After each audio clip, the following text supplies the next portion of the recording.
tribute now from former Senator Joseph Lieberman, former Democrat, great friend of John McCain. McCain says he wishes he had picked him as his running mate in 2008. Cindy McCain and the wonderful McCain family, Presidents Clinton, Bush, and Obama, Secretaries Kissinger and Clinton, all the other honored guests that are here, ladies and gentlemen. Becoming John McCain's friend is one of the great blessings of my life. Being asked to pay tribute to him today is one of the great honors.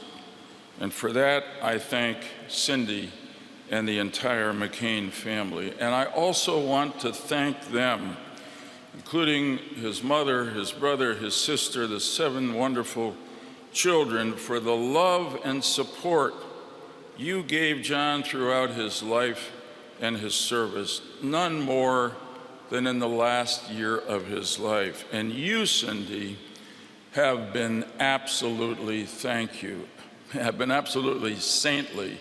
and we, his friends, cannot thank you enough.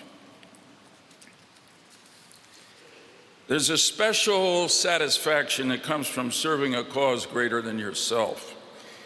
I heard John say those words hundreds of times, particularly to young people, and you all heard them a lot as well. But for him, we know they were not just words in a speech, they were the creed that he lived by. And the greater cause to which he devoted his life was America. Not so much the country defined by its borders, but the America of our founding values: freedom, human rights, opportunity, democracy, and equal justice under law. In John's life, he nobly served and advanced these American values. And remarkably, his death seems to have reminded the American people that these values are what makes us a great nation.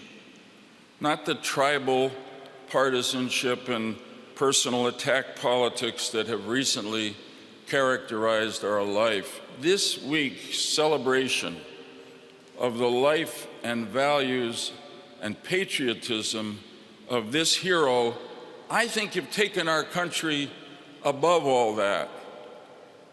In a way, it's the last great gift that John McCain gave America. And I want to suggest today that we can give a last great gift to him, which is to nurture these values and take them forward into the years ahead to make America the better country John always knew it could be. I pray that we will, and I ask you to do so as well. Now, let me try to pay tribute to this great man by describing and sharing stories from our friendship, which began in the early 1990s as part of a bipartisan group pushing our government to stop the aggression and slaughter in Bosnia. And then we began to collaborate on a lot of bipartisan legislation. But really, our friendship deepened in our travels together around the world with our third amigo, Lindsey Graham. When you traveled with John, even with Lindsey along, the purpose was not to have fun. In fact, sometimes it seemed the purpose was just to survive the schedule he had organized. John had a restless energy every day, including the days we traveled, to get the most out of every day he possibly could, and he did. And so did we, who were privileged to know him. John traveled to learn so he could be a better senator. He traveled to represent America as best he could wherever we went, and he did. And he traveled to support the men and women of our armed services, whether in war or at peace, wherever they were. And they, in turn, welcomed him in not just respect, but awe, as the hero John McCain was, is, and always will be.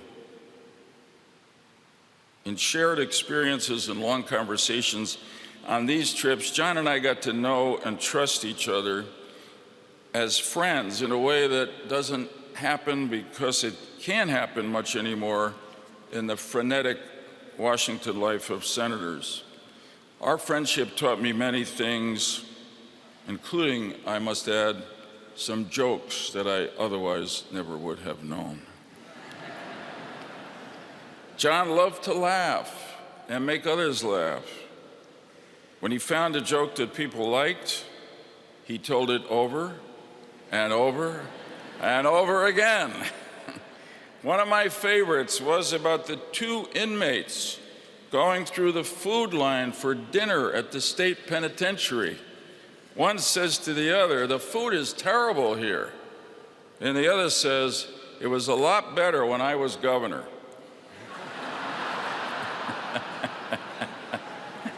Yeah.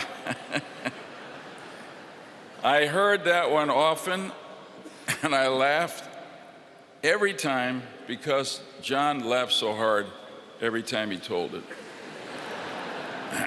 The range of John's mind, interest, and experience was impressive and often surprising. You couldn't characterize this man. He loved to read history and fiction and talk about it, argue about it.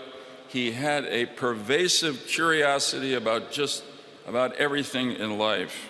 He loved the outdoors and all of God's creatures, large and small, who lived there.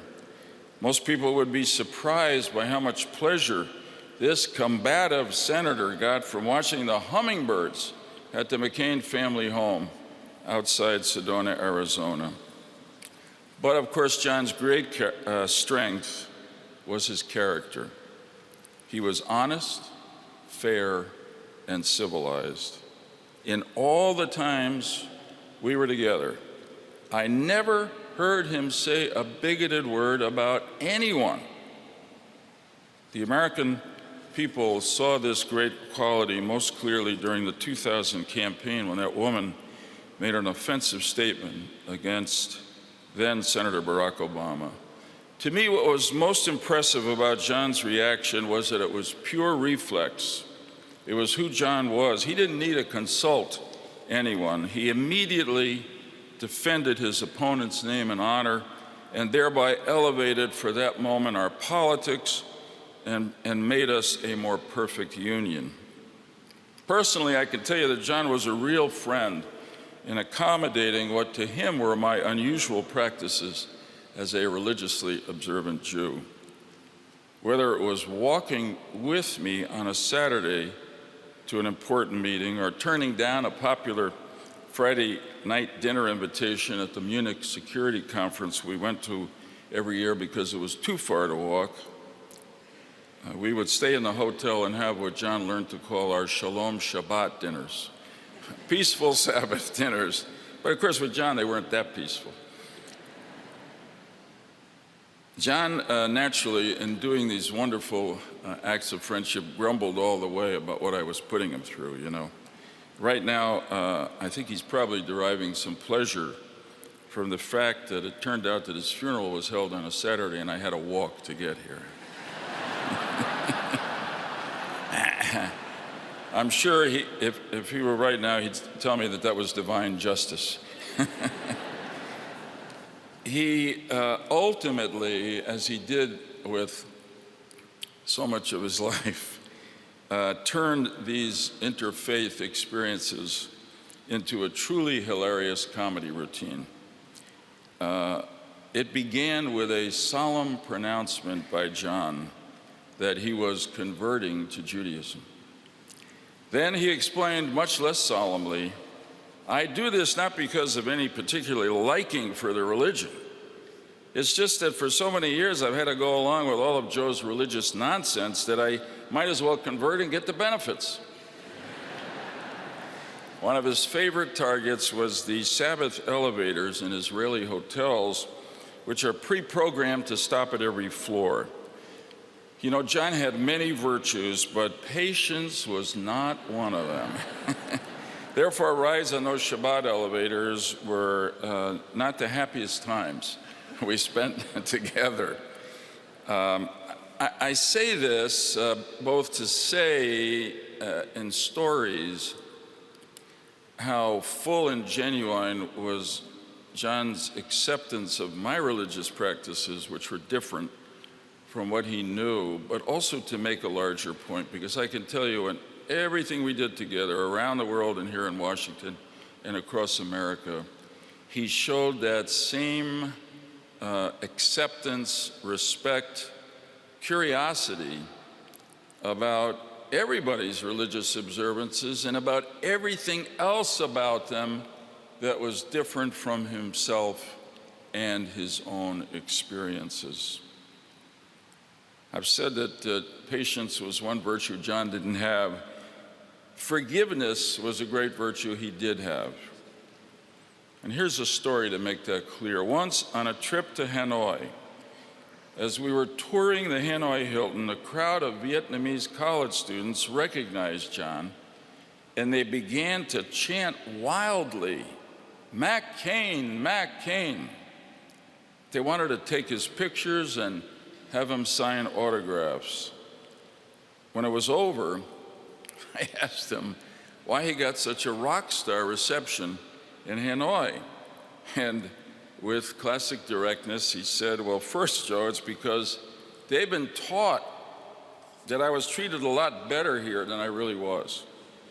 And second, it's because of the normalization of relations between the US and Vietnam."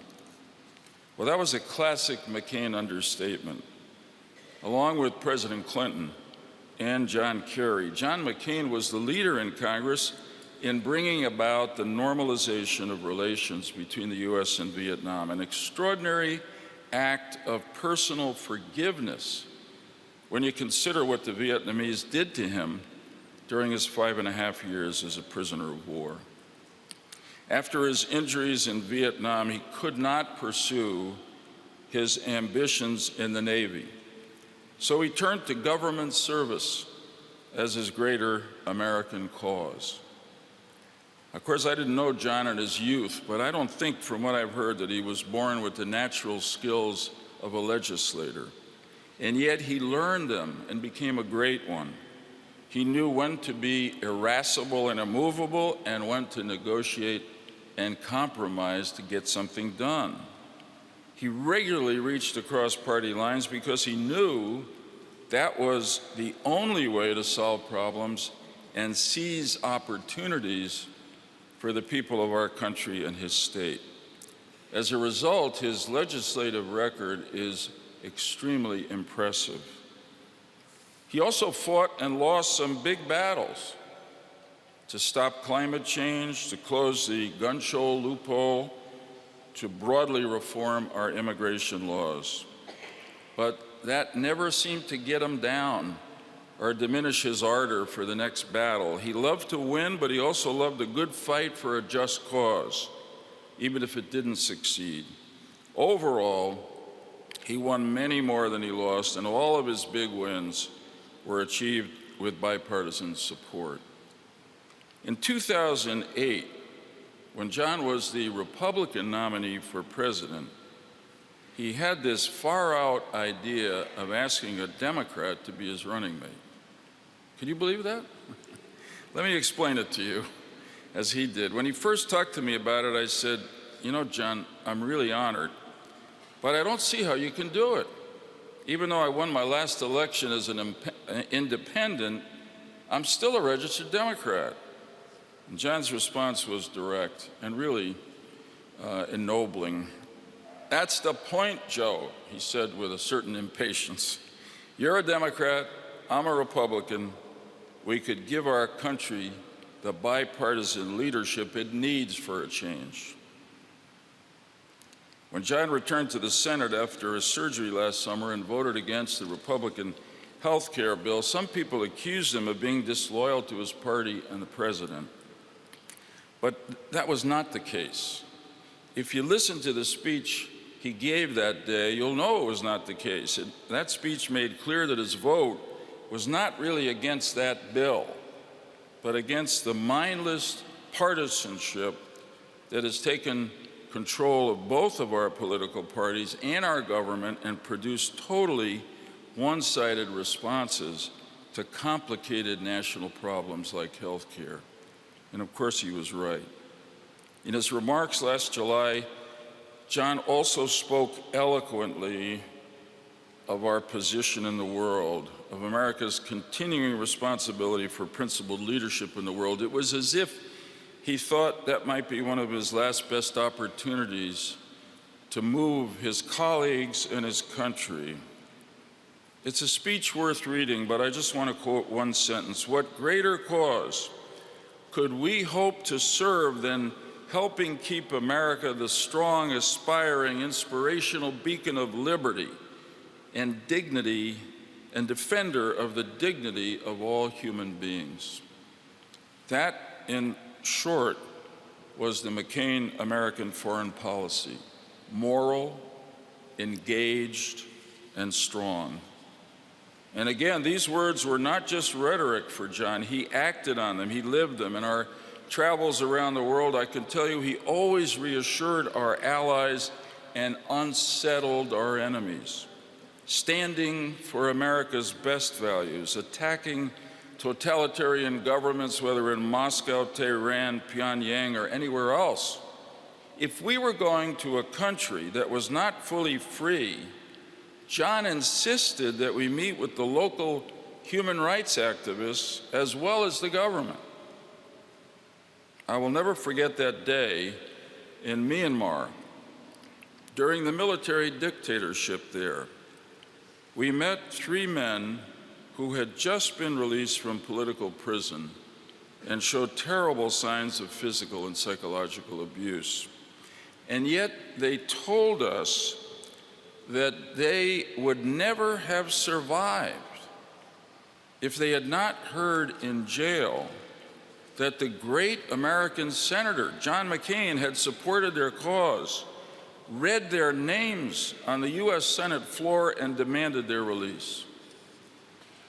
On another occasion, we visited a refugee camp for Syrians who had been forced out of their country into Turkey by the brutal aggression of Assad, the Iranians, and the Russians. We were the first members of Congress to visit that camp, and there was some concern about the reception we would receive. Earlier in the day, in fact, an official of the UN had been there and was booed and had shoes thrown at him. When we arrived, a large crowd of Syrian refugees had formed and was, in fact, chanting. But rather than booing and throwing shoes, they were cheering and chanting words of welcome and thanks. And the 2 words they chanted most were John McCain. What is most remarkable about these 2 stories, and I could tell you many more, is how unremarkable they are. And that's because the name John McCain, based on the actions of the man John McCain, had become a source of hope and inspiration for oppressed people throughout the world, as it was a source of security for allied countries that share our values. One last story. One of John's favorite cities in the world was Jerusalem. And one of his favorite things to do there was to stand on the balcony with Lindsay and me of our hotel, looking out at the old city and discussing all the religious and political history that had happened there over the centuries. So when I first told John that I had decided not to run for the Senate again in 2012, he was puzzled and, frankly, even a little bit angry.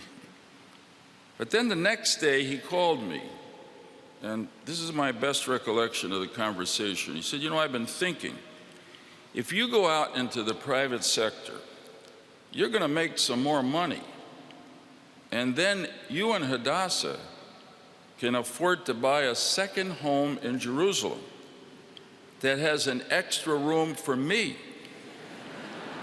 with a balcony where we can look out and talk about that city and its history." Well, since then, when I talked to John or visited with him, he would ask me, Joey, have you made enough money yet to buy that place in Jerusalem? And I'd answer, not yet, Johnny, but I'm getting closer.